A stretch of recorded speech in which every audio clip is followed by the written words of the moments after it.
Guys, got an interesting GOAT format duel review for you today.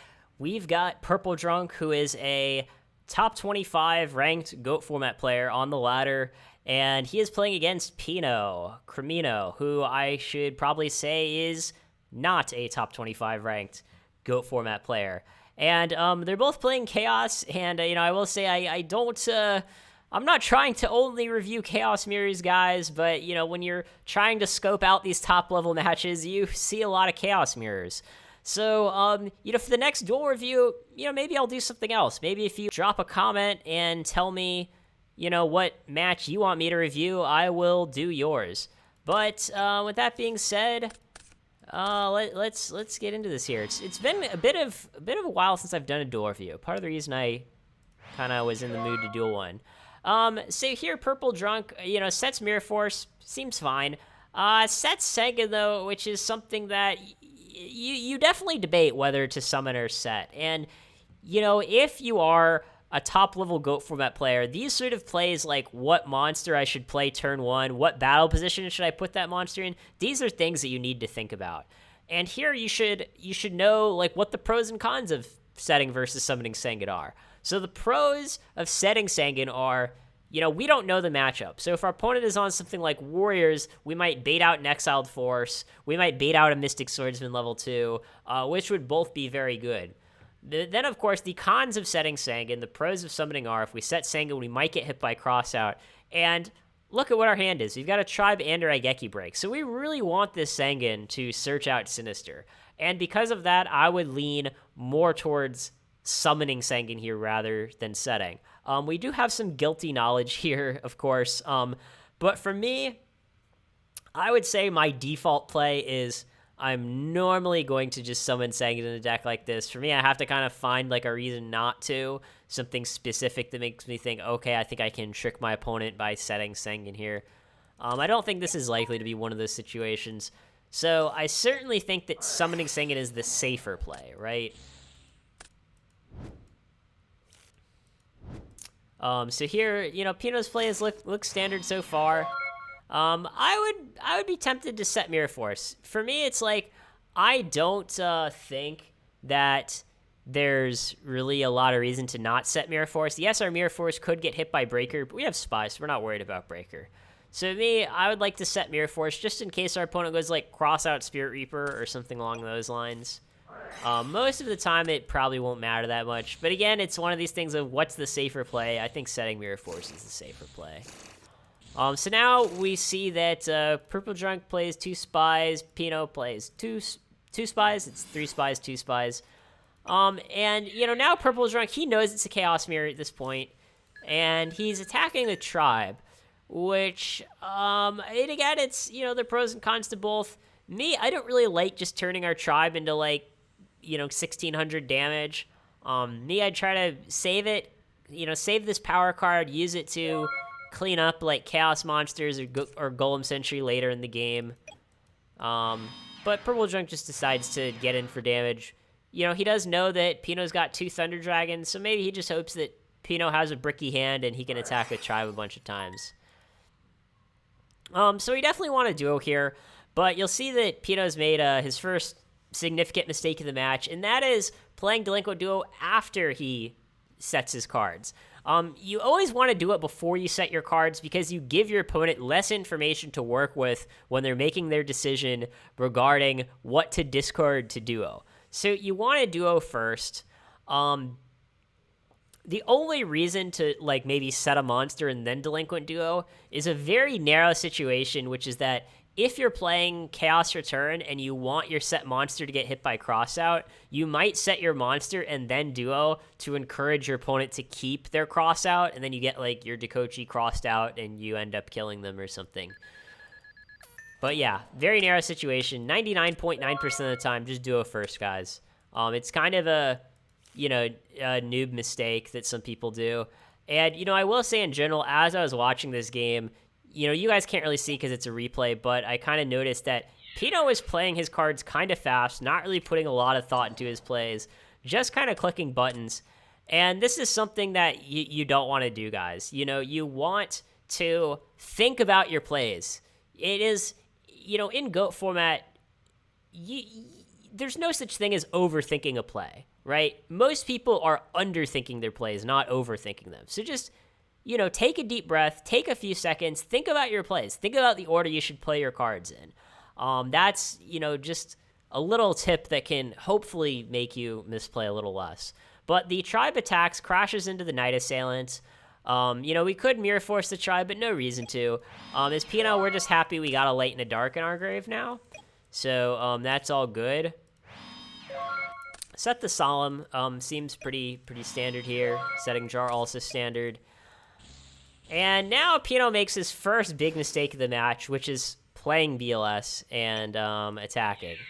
And, here we're in a situation that comes up a lot in control mirrors, which is one player has more cards, but the other player has more life.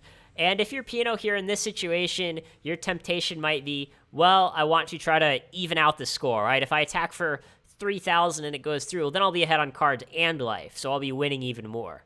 But really what you should be trying to do is realizing that, okay, if I'm ahead on cards but behind on life, I'm the role of the control player. My focus should be on protecting my life points and dealing with my opponent's threats, not trying to, be really aggressive and go for damage. That's what Purple Drunk should be trying to do. He should be trying to think, well, my opponent's at 5,400, maybe I can game shot him out of nowhere with, I don't know, BLS Ring or something.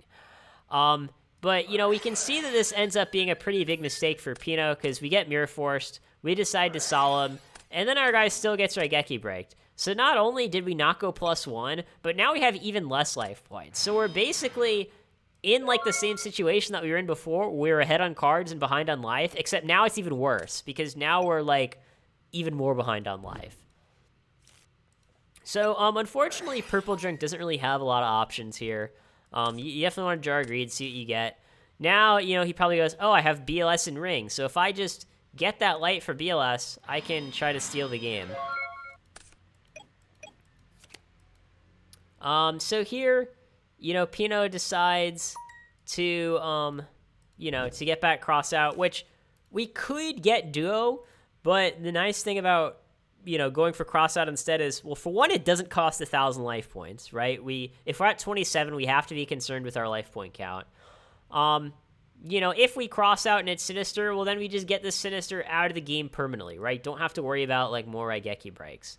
So, regardless of whether our opponent has Sinister in hand or not, just going for cross out is the better play here.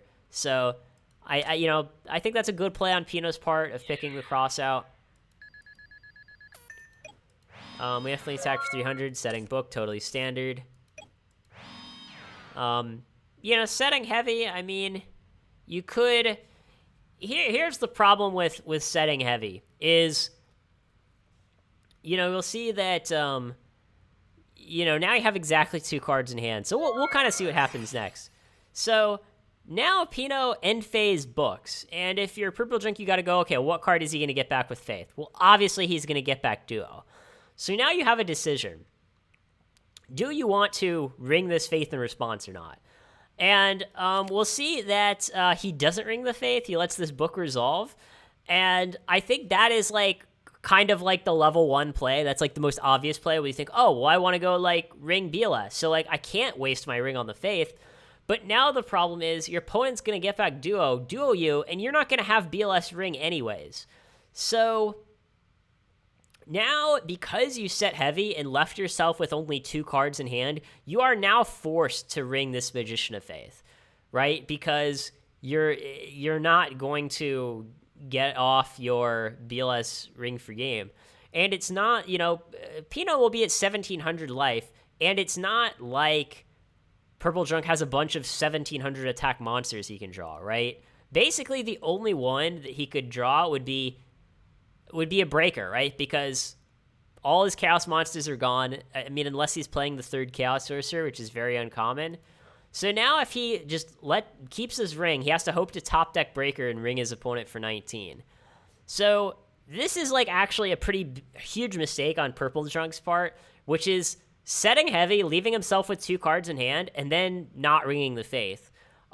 If you left the heavy in hand, well, then you could decide, hey, I'm going to, save the ring, hope that...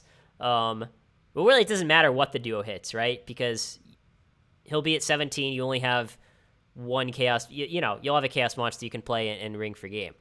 But because he set heavy and didn't ring the faith, well, now basically your whole like ring for game thing isn't really gonna work here.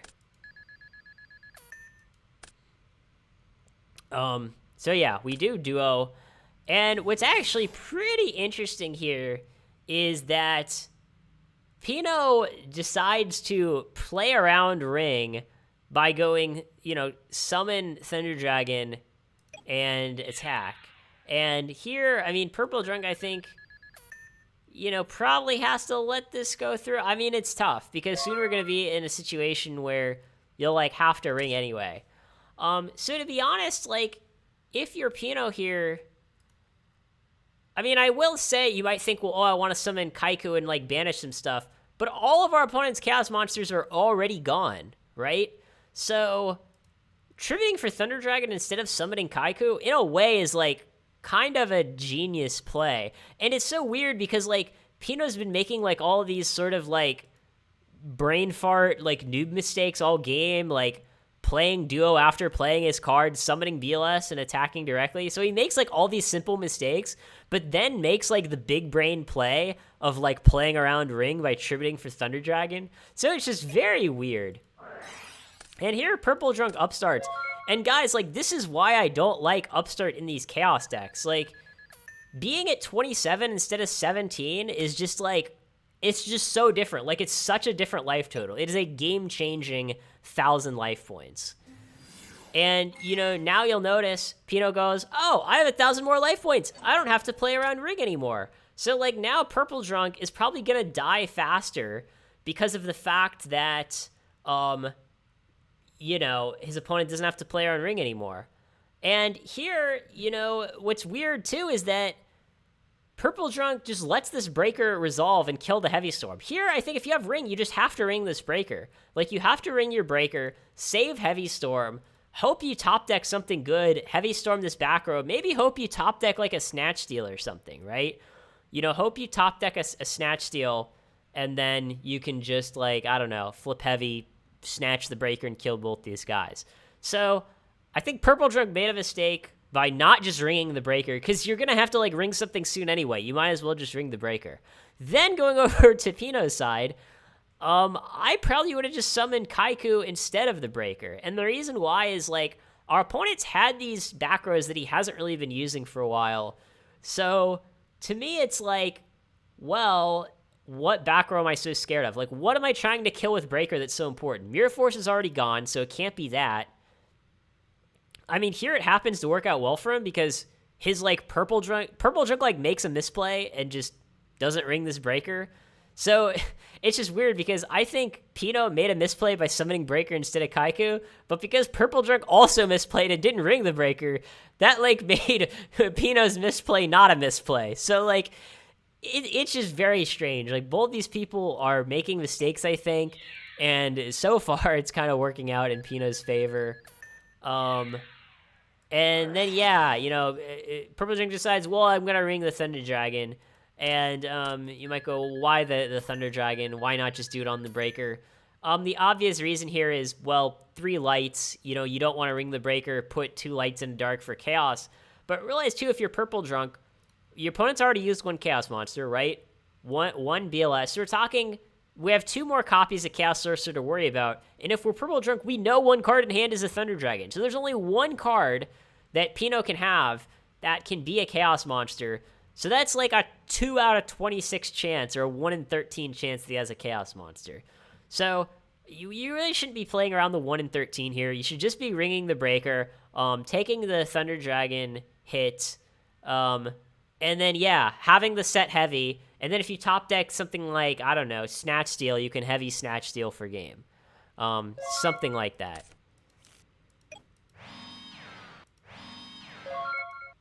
So yeah, Purple Drunk's just, hoping he's going to live here. So now we summon the Kaiku. That Takochi resolves. The Kaiku hit goes through. We banish BLS and Tribe. I agree with both those. I mean, BLS is like the only light. Who knows? Maybe our opponent runs the 3rd Chaos Sorcerer. And then banish tribe. That way we don't have to worry about, I don't know, premature burial for tribe, right? Because we got 2 spellcasters. So those are 2 good banish targets.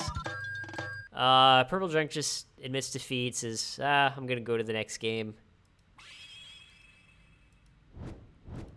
So now Purple Drunk is going first.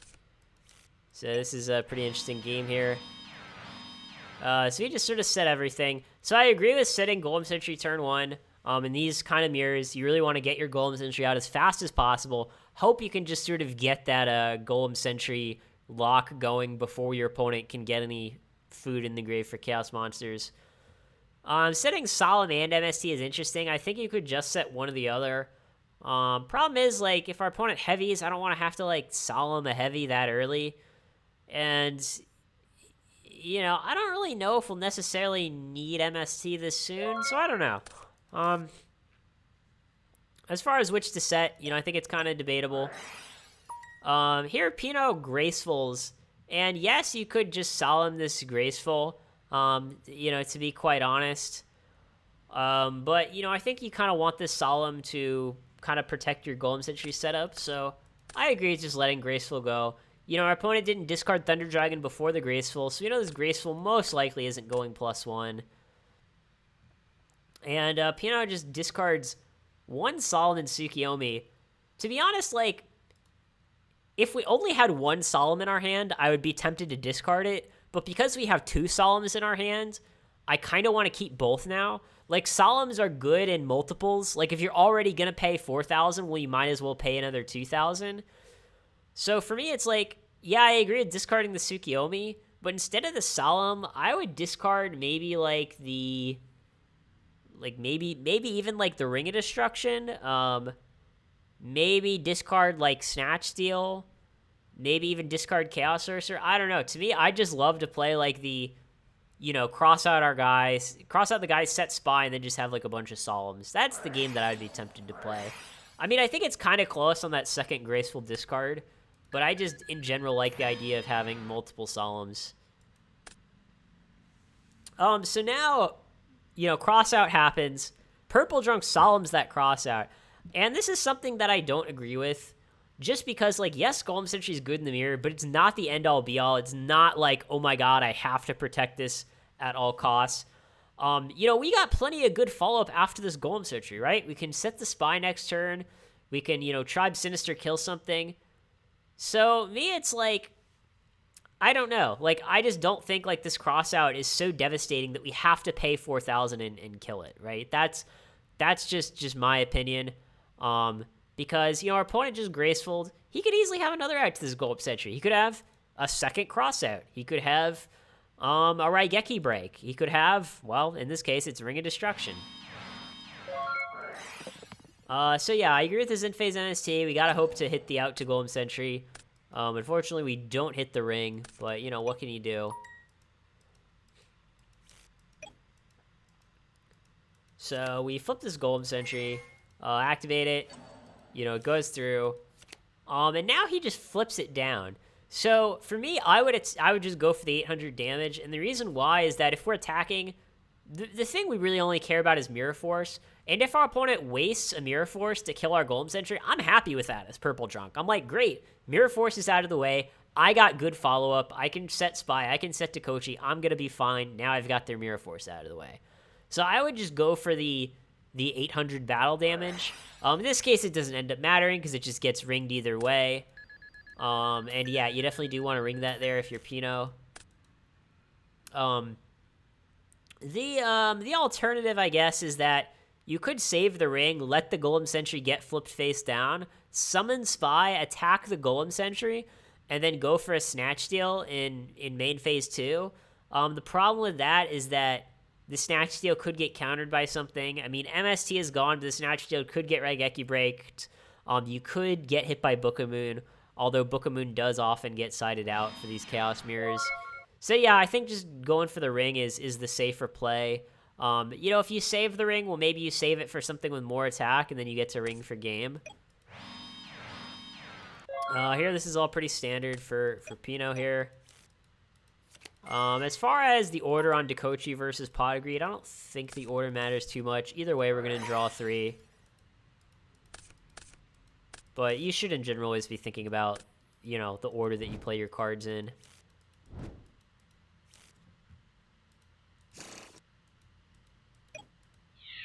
So yeah, we're going to attack, you know, because why not?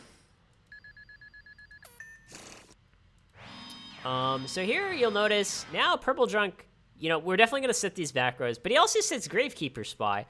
And to me, I would just go for the tribe here. Just summon tribe, clean up the spies, because now the issue is that if Pino attacks into the spy next turn, the spy will get flipped, and now if we go tribe, it'll also kill our own spies. So me, I see very little reason not to summon tribe, kill the spies. We don't have to worry about a chaos monster, right? Because our opponent will only have 3 darks. So I would be, as Purple Drunk, you know, I would be trying to just play that tribe, clean up the spies, and attack for 3,000 next turn. I don't see, like, what setting spy is going to accomplish instead of playing tribe. I mean, maybe setting spy, you bait mind control, but that's the only advantage. And yeah, Pino sets Faith, just standard play there. So I just flip Jar Greed. Gets Ring, and now Purple Drunk's kind of in this awkward spot where he has, like, Solemn and Ring. And I'm not really a fan of, like, Solemn in these Chaos Mirrors. I feel like it just puts yourself in these awkward situations like this, or spots where you just have way less life than you should. I mean, Solemn's, like, a powerful card, but just in Control Mirrors, I feel like not so much. But yeah, you know, better late than never. Purple Drunk decides to go tribe, clean up the spies, attack for 16, and set the ring. So things are looking pretty good for him. So now Pino plays Graceful, and you know, if we didn't have this ring set, I don't know, say instead of ring, this was like a Mirror Force, I would want to Solemn this Graceful here, or I would heavily consider it. But because we have ring set, we really don't want to Solemn this Graceful, because then, like, we'll be at 13 and we just can't really ring anything. So in a way, like, using Solemn on this Graceful is almost like a -1 because it makes your ring dead. So we probably just have to let this Graceful go through. The Night Assailant's trigger. And note that now, this is actually just game. Because, you know, the heavy goes through. Again, can't really Solemn the heavy because of ring. So now we can just play BLS and just attack for 3,000, right? Because it's 6,000 minus 3,000 is 3,000. That's just 3,000 damage. So yeah, guys, BLS is just game. And Pino wins 2-0. Oh, wait, except he doesn't, because he just doesn't go for game. He plays Sorcerer, banishes Dakochi, Statch steals Tribe, attacks into Spy, Spy goes through, and then he goes, oh, I guess I'll just use my tribe to kill these spies. I mean, it's free, right? You know, discard Night Assailant, get back, I don't know, whatever the hell. And then his opponent goes, hey, dummy, the sorcerer dies too. That's also a spellcaster. He was like, oh, shit. Well, now I just didn't attack for game, and now I've got, like, only a few cards. What do I do now? What do I do now? And yeah, so Purple Drunk gains 1,000. Definitely wants that 1,000 life points back. Sets Dust, which deals with the Snatch deal. Interesting that I assume Dust Tornado is sided in. I'm not sure why. Obviously, Dust is very good here, but in general, Dust isn't so great in these mirror matches. Just because, like, a lot of stuff is chainable, and, like, you're not really worried about anything, right? Like, there's not a ton of power cards you're trying to hit with Dust. Now, if you're playing the build with, like, Demock, Premature Burial, and Call, I could see maybe siding in Dust against that build because you just want to Dust Tornado the Premature for Demock or whatever. But yeah, I'm not sure why Dust Tornado is in Purple Drunk's deck right now. I mean, is it, like, a terrible card? No, I'm just not sure if it's the best card is all.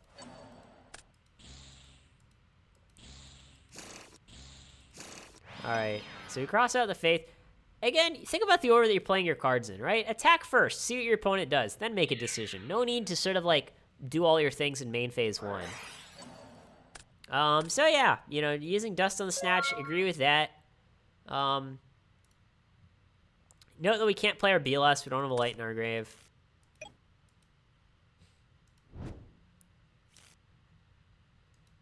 And yeah, so, you know, if you're Purple Drunk, you know this set is probably Mind Control, and this set's probably Night Assailant. So yeah, you want to Mind Control the Night Assailant and kill the Spy, which is pretty strong. I mean, alternatively, you could save the Mind Control, go Tribe attack the Spy, and just kill them all. But I think this is better just because, like, deals with the Night Assailant, and we get to attack for some damage.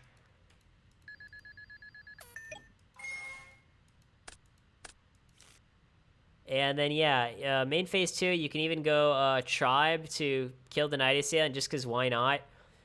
Interestingly enough, he discarded Thunder Dragon instead of Sinister. And you might think, well, why did he do that?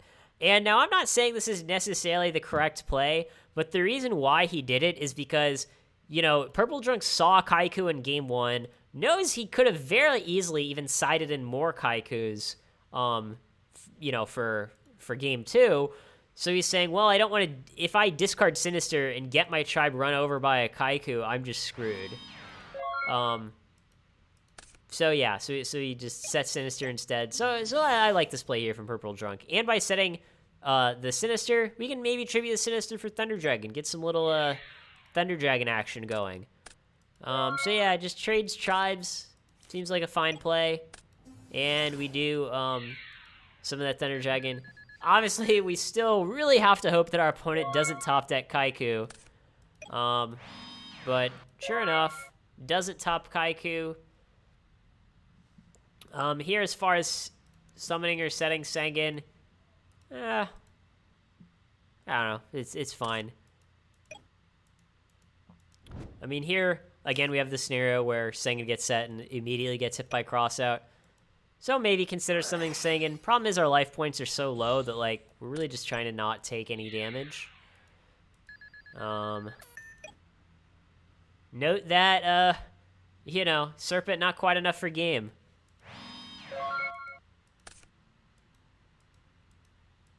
So yeah, we just, you know, he just concedes. I would set Wing Blast and, you know, Wing Blast this Thunder Dragon. Maybe you could still win. I don't know. Seems like an early concession. But yeah, this is obviously like a massive punch from Pino here.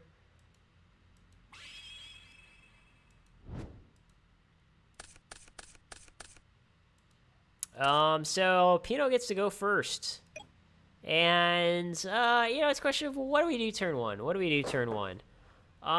So one option here that I think is worth considering is just going, like, set Faith and, like, just set a bunch of back rows. And the problem with that, of course, is if our opponent summons a monster and attacks, well, what do we do then? What we could do, though, is if we go set Faith, set a bunch of back rows, our opponent might read a Morphing Jar, set back rows before he attacks our Faith, and then we can MST a back row, get back MST with Faith. But this is kind of the sort of safest, most standard play, I guess. The only reason I don't like setting Night Assailant here is because it's such, like, a great card with, like, you know, a discard to your Wing Blasts and that sort of thing. So for me, I would at least be tempted to go for sort of the Magician of Faith, set 4 back rows trick play. Note that by doing that, we also do play around Duo, which is worth mentioning, I guess.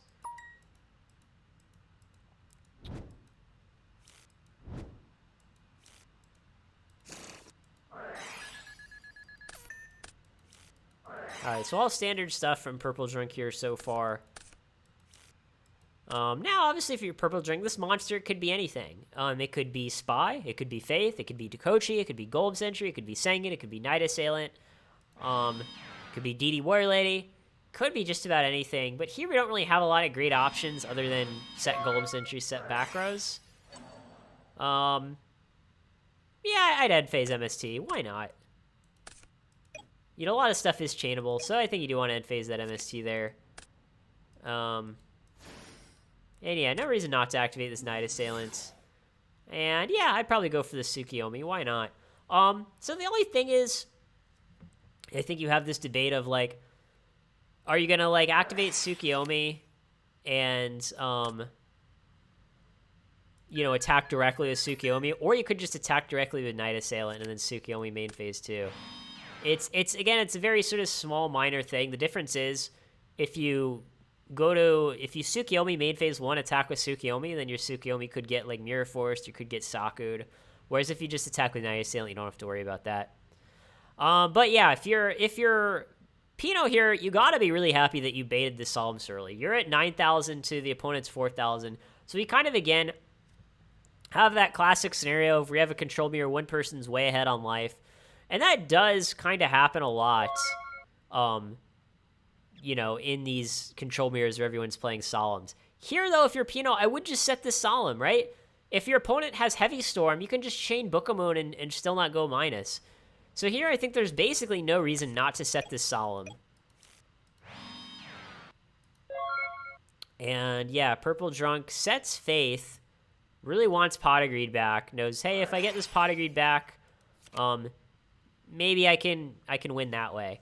And here, Pino activates Book in the end phase. Now, guys, there's basically no reason to do this, in the sense that if you're going to book, just wait until your next turn.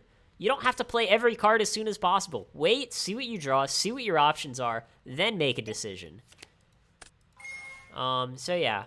But, you know, we still attack for 200 here. And why are we not setting these Solemns? Why? Like, we're ahead. We should set at least one. At least one. Because if we get heavied, we can just chain Book. We don't even have to Solemn if we set one here. So we should set at least one Solemn, if not two. And, I mean, obviously here, like, just not setting these Solemns, like, happens to work out because the opponent plays Heavy Storm anyway and goes -1. But it's very bizarre, this whole I'm just gonna, like, draw a bunch of Solemns and, like, never set them. So yeah, we get back Bookamoon. I mean, we could get back MST too, but Bookamoon seems fine. Why not? It's very strange because we happen to just be activating our Knight Assailant like 1,000,000 times, which is something that very rarely happens in these mirrors. And